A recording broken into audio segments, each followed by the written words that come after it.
வாழ்க வளமுடன் நண்பர்களே. மிக்க மகிழ்ச்சி. நம்முடைய ஆசைகளை பற்றி நாம் ரொம்ப ஆழமாக சிந்திக்க வேண்டும் என்று சென்ற வகுப்பிலே நாம் சொல்லி இருந்தோம். ஏன்னா நம்முடைய ஆசைகள் தான் நம்ம வாழ்க்கையில் வரக்கூடிய அனைத்து நன்மைகளுக்கும் இன்பங்களுக்கும், அனைத்து தீமைகளுக்கும் துன்பங்களுக்கும் அடிப்படை காரணமாக இருக்கிறது. மகரிஷி சொல்வாங்க, உயிர் வாழணும் என்பதே ஆசைதான். சரிங்களா? அப்போ முற்காலத்துல எல்லாம் ஆசையர்மின்காள் ஆசையர்மின்காள் ஈசனோடாயினும் ஆசையர்மின்காள் என்று சொல்லி இருக்கிறார். ஆசையை அறுத்து விடுங்கள், ஆசையை அறுத்து விடுங்கள், நீங்கள் ஈசனோடு இணைந்த போதும் ஆசையை அறுத்து விடுங்கள் என்று சொல்கிறார். புத்தர் சொல்கிறார், ஆசையே துன்பத்திற்கு காரணம் என்று. ஆசை படப்பட ஆய்வரும் துன்பங்கள், ஆசை படப்பட ஆய்வரும் துன்பங்கள். ஆஞ்சு கட்டிட்டு வர்றாங்கன்னு சொல்றோம்ல, அந்த மாதிரி ஆசை படப்பட ஆய்வரும் துன்பங்கள் ஆசை விட விட ஆனந்தமாமே என்று சொல்கிறார். அப்போ இந்த துன்பங்கள் எல்லாம் எதனால வருது அப்படின்னு நீங்க உங்க லைஃப்ல இருக்கிற எல்லா துன்பத்தையும் நினைச்சு பாருங்க.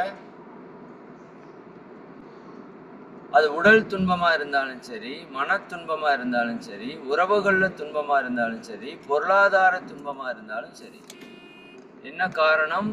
நம்முடைய ஆசைகள் தான்.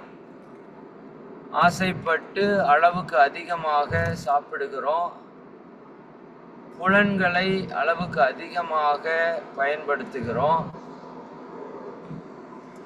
அப்போ உடல் நலம் கெடுகிறது இல்லையா? ஆசைப்பட்டு தானே டிவி செல்போன் எல்லாம் பார்க்குறோம், நியாயம் பேசுகிறோம் இல்லையா? அப்போ அளவுக்கு அதிகமாக 5 அளவு முறையை பயன்படுத்துகிறோம். அதனால் உடலிலே பல்வேறு நோய்களை நாம் வாங்கி கட்டி கொண்டிருக்கிறோம். இன்னும் மனதிலே பல்வேறு துன்பங்கள், கோபம்.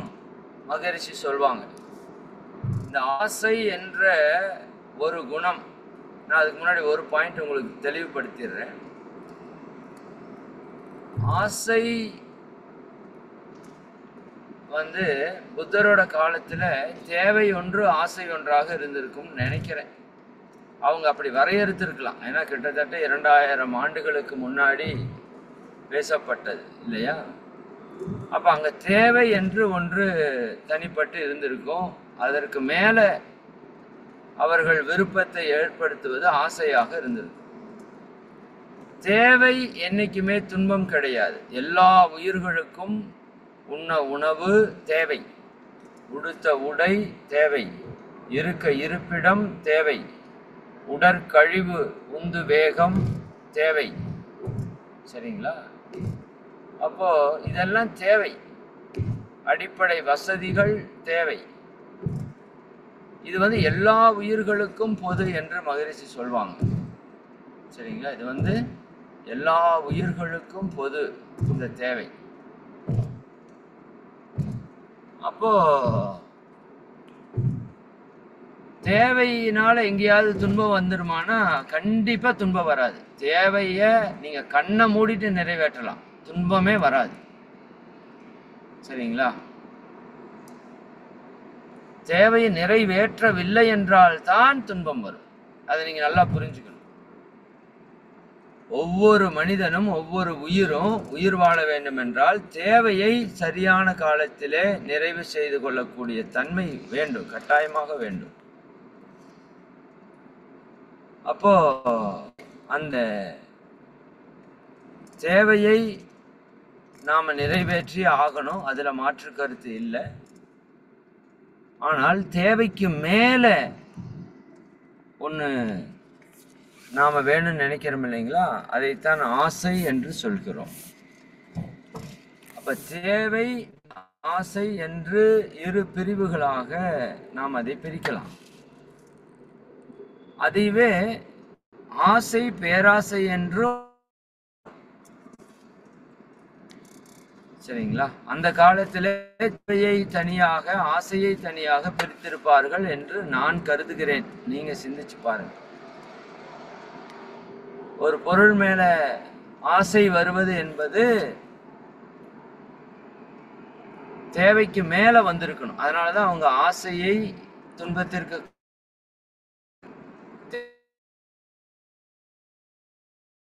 சொல்லல. அப்ப நாம அந்த காலத்துல சொன்ன தேவை ஆசையை இந்த காலத்திலே ஆசை பேராசை என்று வைத்துக் கொள்ளுங்க. சரிங்களா?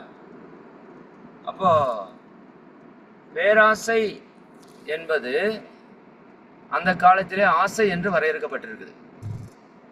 சரிங்களா? தேவை என்பது ஆசை என்பது அந்த காலத்திலே தேவை என்று வரையறுக்கப்பட்டிருக்குது. அப்படி நம்ம புரிஞ்சுக்கிட்டோம்னா இதுல தெளிவு நமக்கு கிடைக்கும். சரி, இப்போ நாம ஆசைப்படுகிறோம் அந்த டாபிக்கு வந்துடுவோம். சரிங்களா? ஏன்னா புத்தரை குறை சொல்ற அளவுக்கு நாம் ஒன்றும் பக்குவம் வரல. புத்தர் சொன்னது 100% சரி. நம்முடைய அத்தனை துன்பங்களை எடுத்து நீங்க இது ஏன் வந்துச்சு, இது ஏன் வந்துச்சு, இது ஏன் வந்துச்சுன்னு அப்படியே இந்த கார்ப்பரேட் சொசைட்டிகள்ல ஒரு டெக்னிக் சொல்லுவாங்க, வை அனலைசிஸ். ஏன் ஏன் என்று நாம ஒன்றை ஆய்வு செய்வது. சரிங்களா? இப்போ உதாரணத்திற்கு ஸ்கூலுக்கு ஒரு பையன் லேட்டா வர்றான். ஸ்கூலுக்கு ஒரு பையன் லேட்டா வர்றான்னு வச்சுக்கோங்களேன். இங்க வந்து வை அனலைசிஸ். ஏன்டா ஸ்கூலுக்கு லேட்டா வந்தேன்?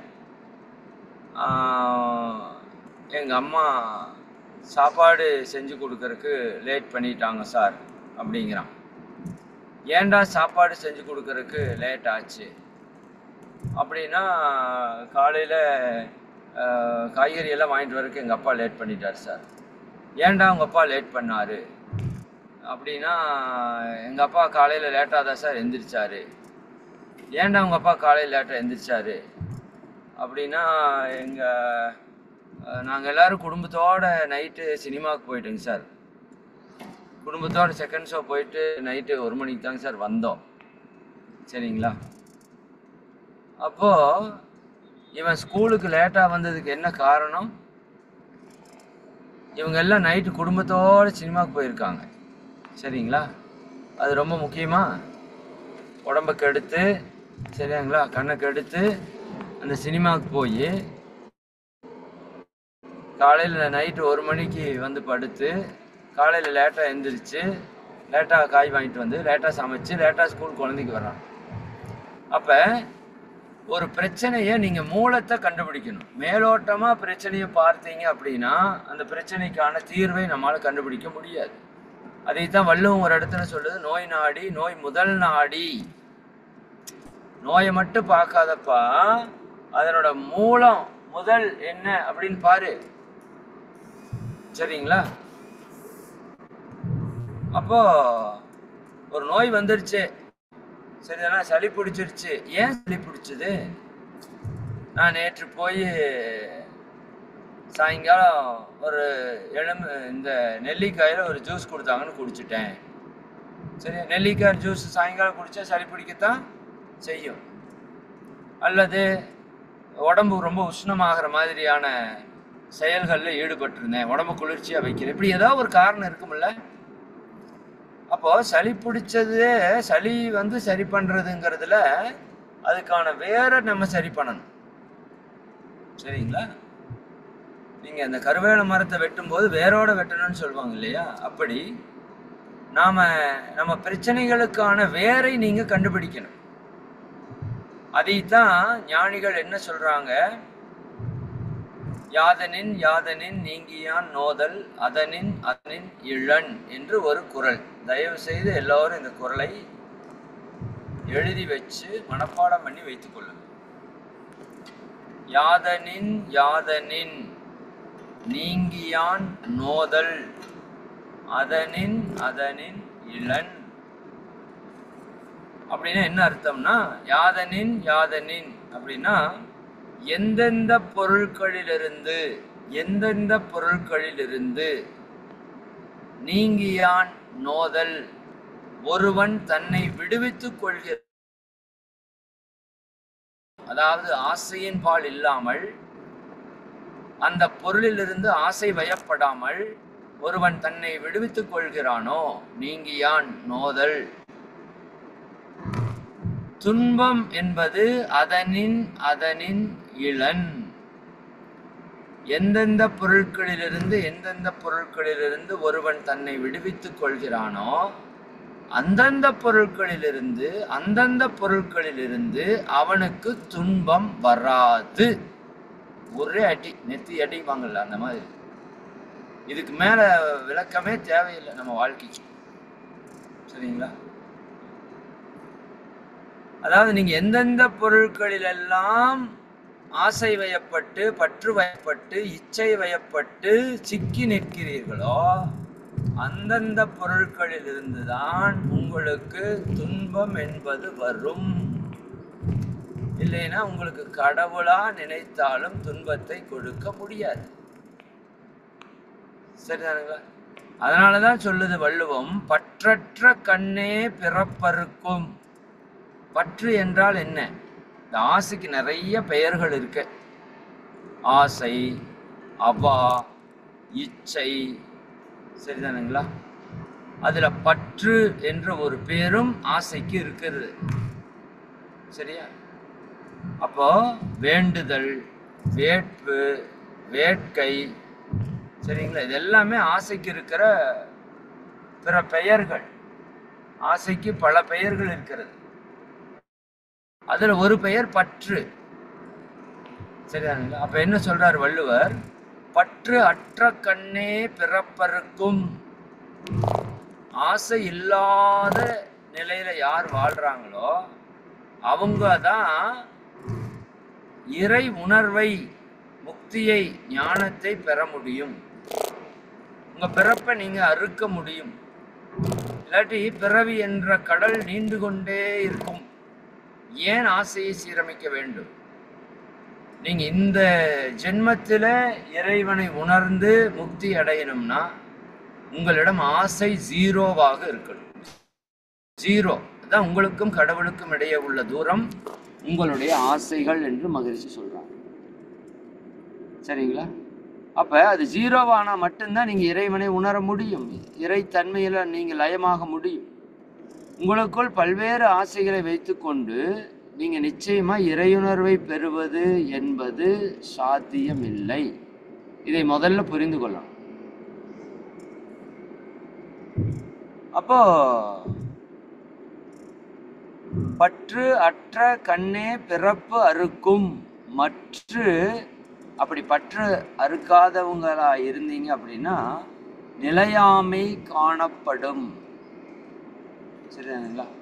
அப்போ உங்களால் அந்த உண்மைத்தன்மையில் நிலை பெற்றிருக்க முடியாது.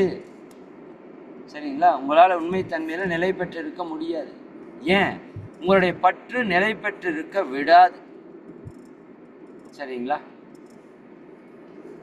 அப்போ இன்னொரு இடத்துல சொல்வார், பற்றுக பற்றற்றான் பற்றினை. சரிங்களா? பற்றுக பற்று அற்றான் பற்றினை. யாரு பற்று அற்றவன்? ஒருவன் இறைவன். அவனுக்கு எதன் மேலும் பற்று கிடையாது.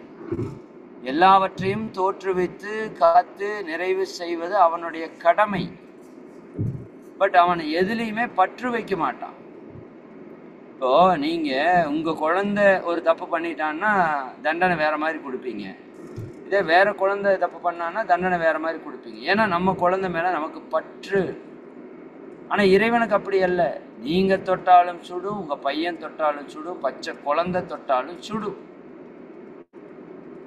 அறிவுள்ளவன் தொட்டாலும் சுடுவான், அறிவு கெட்டவன் தொட்டாலும் சுடுவான். சுடுதல் என்பது நியதி. அவனுக்கு யாரு மேலையும் பற்றோ பாரபட்சமோ பாலிடிக்ஸ், நோ பாலிடிக்ஸ். உயர்வு தாழ்வு கிடையாது.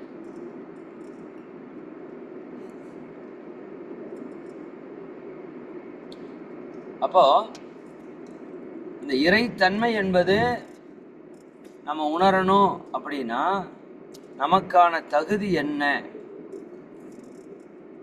அதாவது இறைத்தன்மை உணர்தல் என்பது பேரின்பத்தை அனுபவிப்பது. இது எப்பவுமே நீங்க மறந்துடக்கூடாது. இந்த வாழ்க்கையில நாம் அனுபவிக்கிற இன்பங்கள், சிற்றின்பங்கள், இது நிரந்தரமற்றது.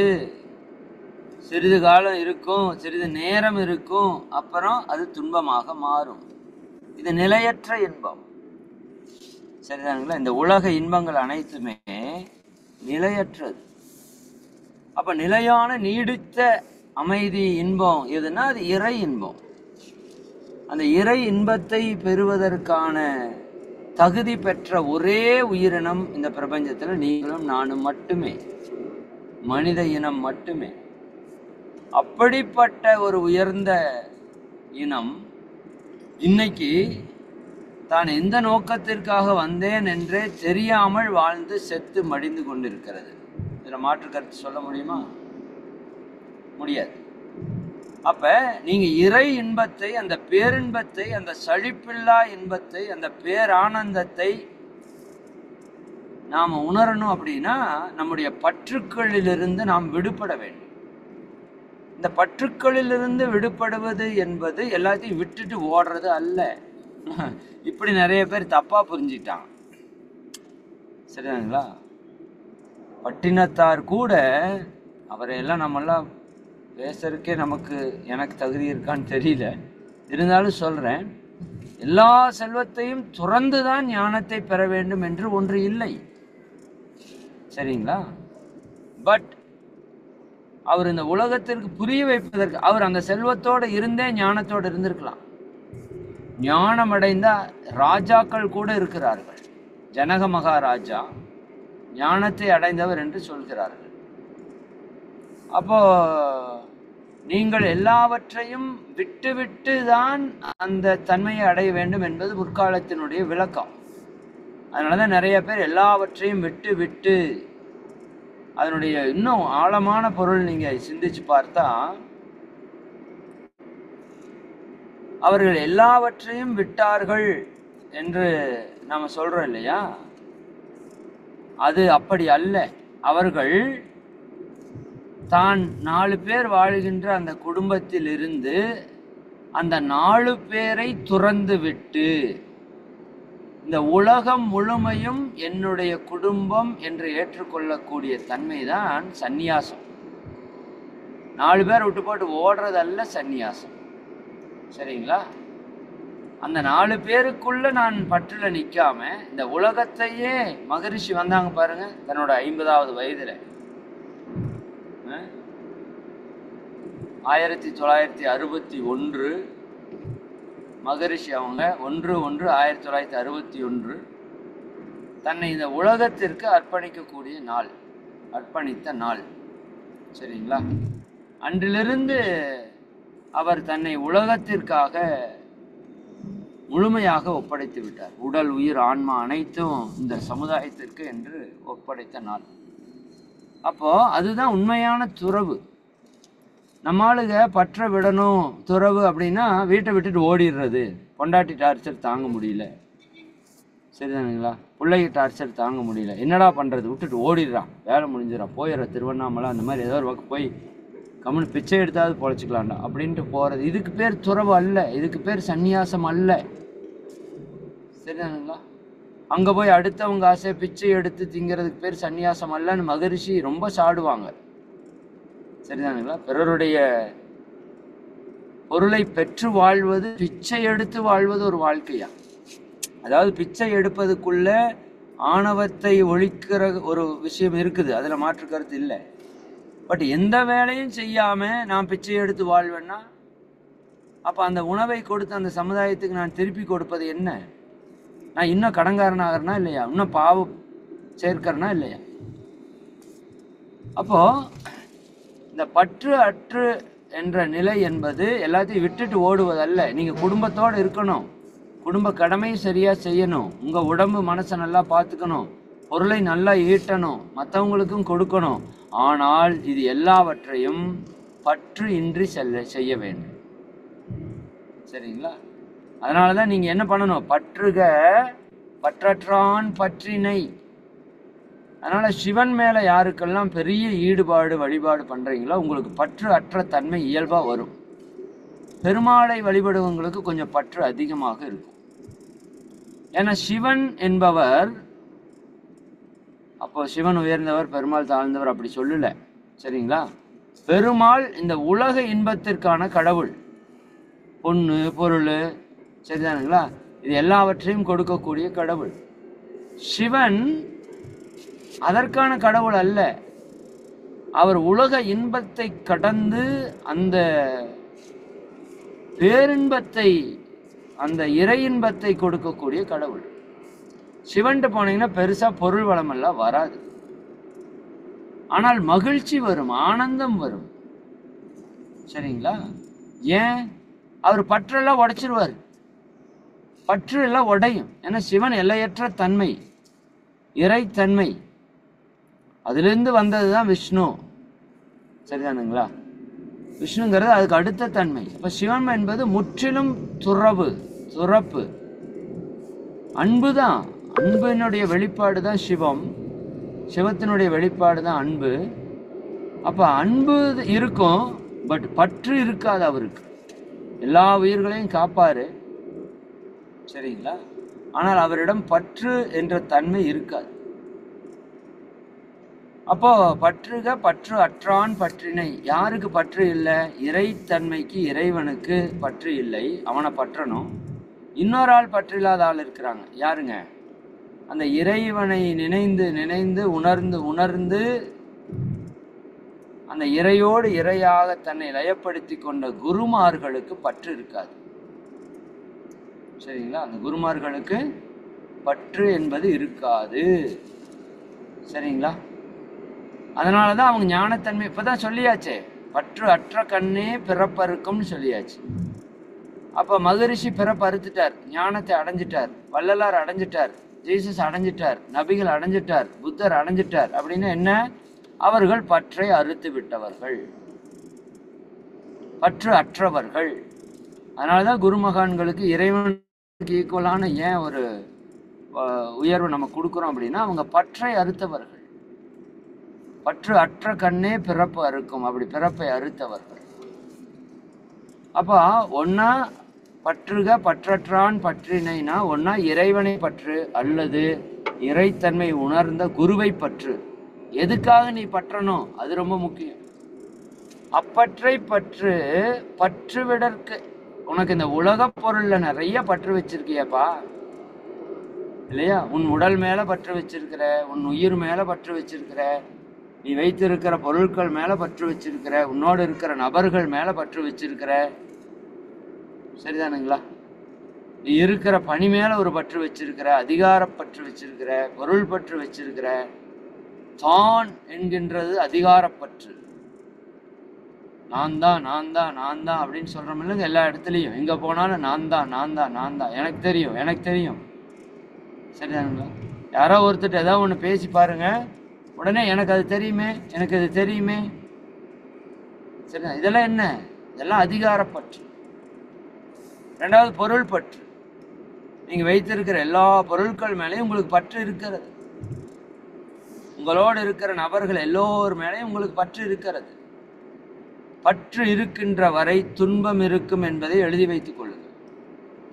நான் மறுபடியும் சொல்றேன், நபர்களை துறக்க வேண்டாம், அவர்கள் மேல் இருக்கிற பற்றை துறக்க வேண்டும். எப்படி? தாமரை இலை தண்ணீர் போல் நீ ஒட்டி ஒட்டாமல் இரு. இது எழுதிக்கோங்க, இது ரொம்ப முக்கிய. ஞானத்திற்கு துன்பம் இல்லாம நீங்க வாழணும்னா இந்த நிலையை அடைஞ்சே ஆகணும், வேற வழியே கிடையாது. சரிங்களா? மாயா பாட்டு நீங்க கேட்டிருக்கீங்களா? மாயா மாயா மாயா எல்லாம் மாயா, சாயா சாயா சாயா எல்லாம் சாயா, பட்டும் பாடாமலே தொட்டும் தோடாமலே தாமரை இலை தண்ணீர் போல் நீ ஒட்டி ஒட்டாமலிரு. பட்டும் படாம இருக்கணும், தொட்டும் தொடாம இருக்கணும். எப்படி? தாமரை இலை தண்ணீர் போல் நீ. பாருங்க, அந்த தாமரை இலை எங்க இருக்குது? அவ்வளோ பெரிய தண்ணி குளத்துல, அத்தனை தண்ணிக்குள்ளேயும் தான் தாமரை இலை இருக்குதே.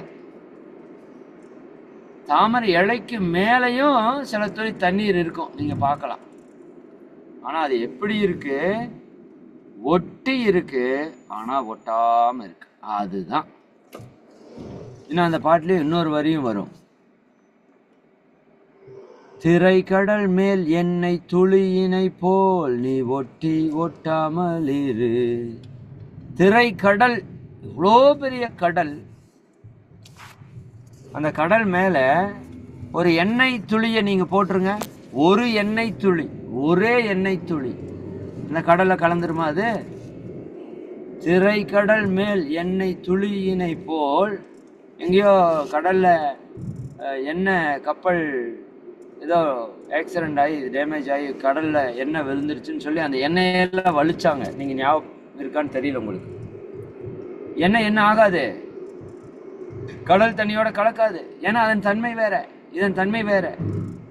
அப்படி நீங்கள், அப்படி நாம் என்ன செய்ய வேண்டும்?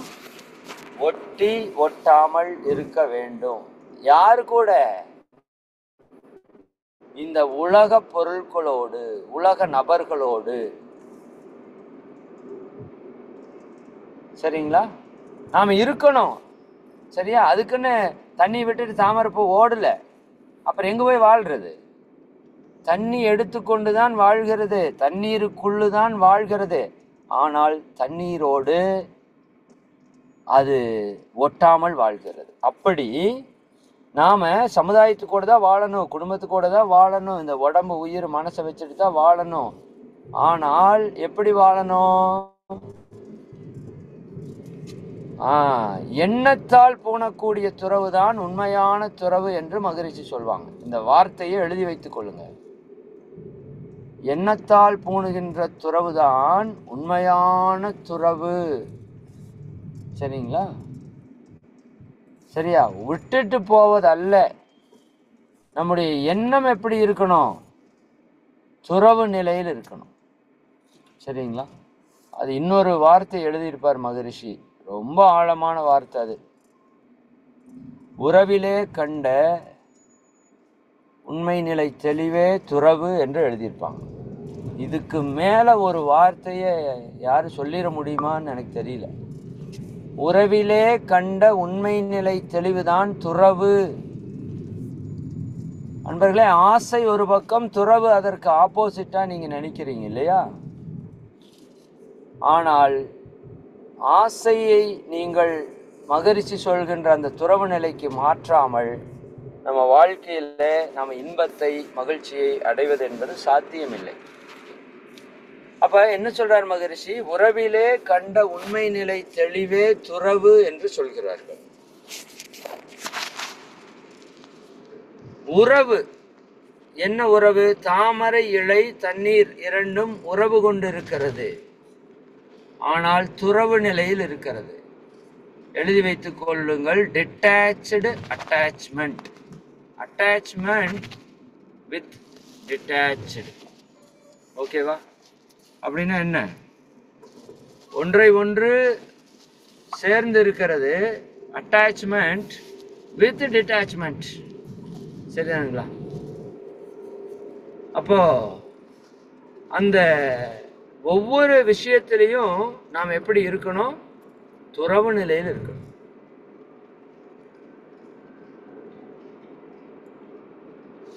உதாரணத்துக்கு ஒன்று சொல்றேன். இவ்வளோ நேரம் நான் பேசியிருக்கிறேன், உங்களுக்கு எந்த அளவுக்கு உள்ள போயிருக்குன்னு தெரியல. ஒரே ஒரு உதாரணம் உங்களுக்கு மொத்த புரிதலையும் கொடுத்துரும். ஒன்றும் இல்லைங்க, நீங்கள் உங்கள் வண்டியை, டூ வீலரை அல்லது காரை ஒரு இடத்துல கொண்டு போய் பார்க் பண்ணியிருக்கிறீங்க. சரிதானா? அந்த வண்டி பழைய வண்டி, நம்ம வண்டி பழைய வண்டி. ஒரு 10-15 ஆண்டுகள் ஆயிடுச்சு அந்த வண்டியெல்லாம் எடுத்து. சரிங்களா? இப்போ அதுக்கு பக்கத்தால் ஒரு புது வண்டி இப்போ தான் டெலிவரி எடுத்துகிட்டு வந்து நிறுத்தியிருக்காங்க, நம்பர் பிளேட் கூட வைக்கல. சரியா? இப்போ யாரோ ஒரு நபர், நீங்கள் மேலே ஷாப்பிங் போகிறதுக்கு நிறுத்திட்டு போயிருக்கீங்க, ஒரு நபர் வர்றாரு. வந்தவர் உங்ககிட்ட இல்லை, உங்கள் வண்டிக்கிட்ட வந்து நிற்கிறாரு. நீங்கள் ஷாப்பிங் பண்ணிவிட்டு டக்குன்னு அந்த பக்கம் பார்க்குறீங்க, அவர் உங்கள் வண்டிக்கு பக்கத்தால் நிற்கிறாரு. சரியா? உடனே நாம் அப்படியே எட்டி பார்க்குறோம், என்னடா பண்ணுறான்னு. அவர் ஒன்றும் பண்ணலை, உங்கள்கிட்ட எதுவும் எடுத்துட்டோ திருடிட்டாவெல்லாம் எதுவும் போகலை. ஜஸ்ட்டு அவர் என்ன பண்ணுறாரு, உங்கள் வண்டியில் ஒரு காலை மேலே தூக்கி போட்டு அப்படியே உட்கார்றாரு. சரிங்களா? சென்ட்ரல் ஸ்டாண்டு தான் போட்டிருக்கீங்க, ஒன்றும் பயப்படுறதுக்கெல்லாம் ஒன்றும் இல்லை, இருந்தாலும் உட்கார்றாரு. உங்களுக்கு வரும் பாருங்க கோபம், வருமா இல்லையா? சரிதானே? ஏண்டா வண்டி மேலே அதுக்கூட போய் உட்கார்றீங்க அப்படின்னு நம்ம சத்தம் போடுவோம் இங்கிருந்து. சரியா? நமக்கு மனசு வலிக்குது, கஷ்டமா இருக்குது, நம்ம வண்டி மேலே ஒருத்தர் உட்காந்துட்டானே. இது சைடு ஸ்டாண்ட் போட்டிருந்தீங்கன்னா அவ்வளோதான், உயிரே போயிடும். ஐயோ வண்டி போச்சே, ஸ்டாண்டு போயிருமே, பதறீங்க, ஓடுவாங்க, கத்துவோம், இல்லாட்டி அங்கே ஓடுறோம். இது நடக்குதான்னு செக் பண்ணுங்க. இதே பக்கத்து வண்டி இப்போ தான் டெலிவரி எடுத்துகிட்டு வந்திருக்கிறேன், நம்பர் பிளேட்டு கூட போடலைன்னு சொன்னேன் இல்லையா? பக்கத்தால் ஒரு வண்டி, அதை சைடு ஸ்டாண்டு தான் போட்டிருக்கான். நீங்களாவது சென்ட்ரல் ஸ்டாண்டு போட்டீங்க, சைடு ஸ்டாண்டு தான் அவன் போட்டிருக்கான். சரியா? அது மேலே 2 பேர் ஏறி உட்கார்றான். உங்கள் வண்டியில் உட்காரல, 2 பேர் அந்த வண்டியில் ஏறி உட்கார்றான். உங்களுக்கு ஏதாவது வருமா? கோபம் வருமா? துன்பம் வருமா? கவலை வருமா? சொல்லுங்களேன் பார்ப்போம். வராது. ஏனென்றால் அந்த வண்டி என்னுடையது என்ற பற்று நாம் வைத்திருந்தோம். இந்த வண்டி என்னுடையது இல்லை என்ற ஒரு தன்மையில் நாம் இருக்கிறோம். இதைத்தான் வள்ளுவர் சொல்றார். இந்த குறளை சாதாரண குறளை எடுத்துக்காதீங்க, உங்கள் வாழ்க்கையில் முக்தி அடைகிற வரைக்கும் இந்த குறளை மறக்கக்கூடாது. எங்கெல்லாம் துன்பம் வருகிறதோ அங்கெல்லாம் நாம் அதில் பற்றி நிற்கிறோம் என்பதை நீங்கள் புரிந்து கொள்ள வேண்டும். இந்த ஒரு உதாரணத்தோட வகுப்பை நிறைவு செய்வோம். சரிங்களா? எங்கெல்லாம் பற்றி நிற்கிறீங்களோ அங்கெல்லாம் துன்பம். அந்த அந்த கவியில யாதனின் நீங்கியான் நோதல் அதனின் இளன் என்று சொல்றோம் இல்லையா?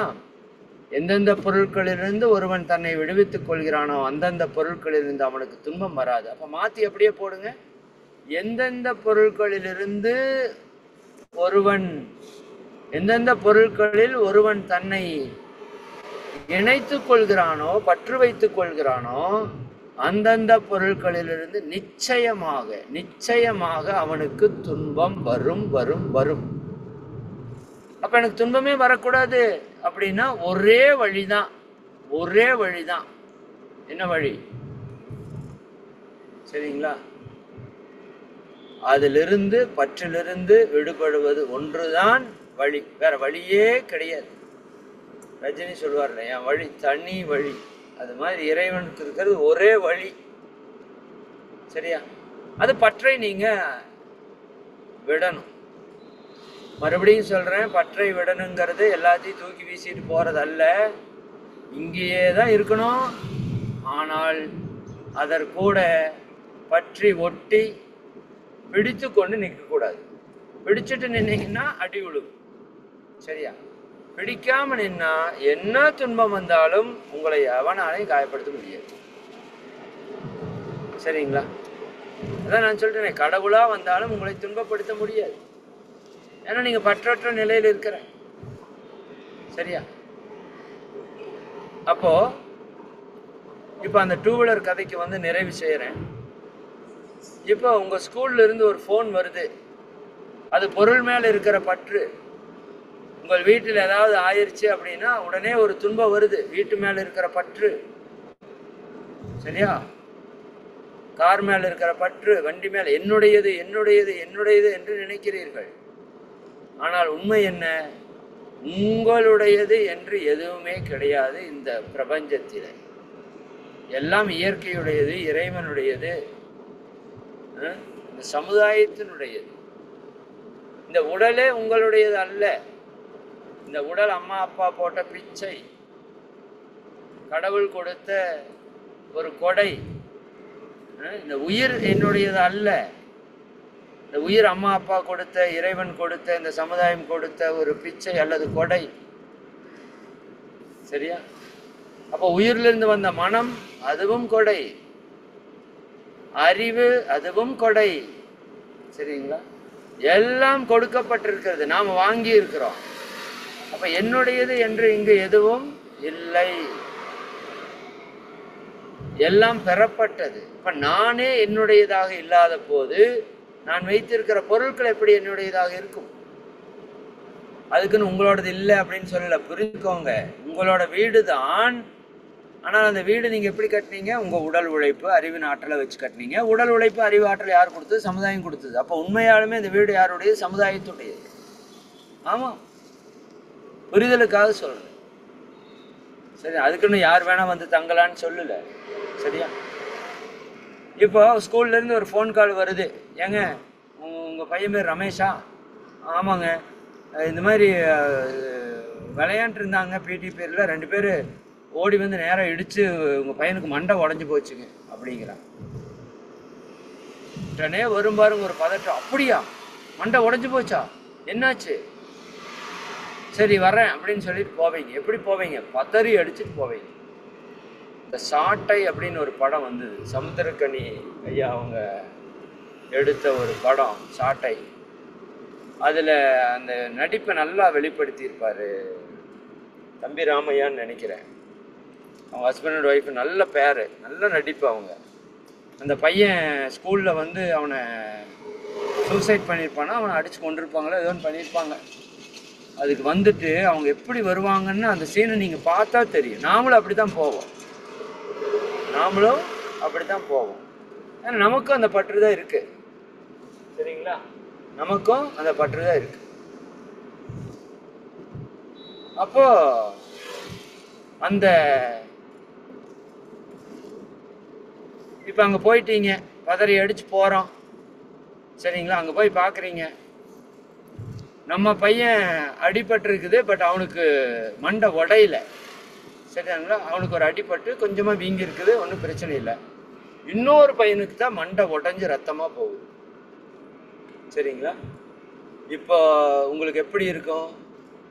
அப்பாடா, என் பையனுக்கு ஒன்றும் ஆகலப்பா அப்படி சொல்லுவீங்கல்ல? இது கொஞ்சமாவது மனுஷத்தன்மையான யோசித்து பாருங்களேன். ஆனால் உண்மை அப்படித்தான் இருக்கு. எப்படி இருக்கு?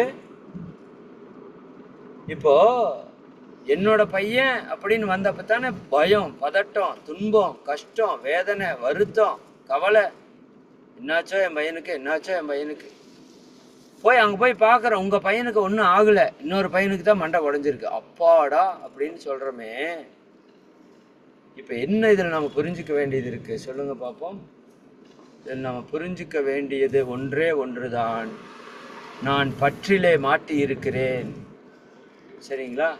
என்னுடைய பையன், என்னுடைய கணவன், என்னுடைய மனைவி, என்னுடைய பொருள், என்னுடைய வீடு, என்னுடைய காரு, என்னுடைய உறவினர், இல்லையா, என்னுடைய சகோதரன், என்னுடைய சகோதரி என்று நீங்கள் எங்கெல்லாம் என்னுடையது என்னுடையது என்று இணைத்து கொண்டிருக்கிறீர்களோ அங்கெல்லாம் உங்களுக்கு உங்களுடையது உங்களுடையது உங்களுடையது என்று துன்பம் நிறுத்தாமல் வந்து கொண்டே இருக்கும். அப்ப இதற்கு ஒரே வழி என்ன? எதுவும் என்னுடையது அல்ல என்று நீங்கள் புரிந்து கொண்டு எல்லாரு கூட இருக்கணும், எல்லா பொருட்களையும் பயன்படுத்தணும்.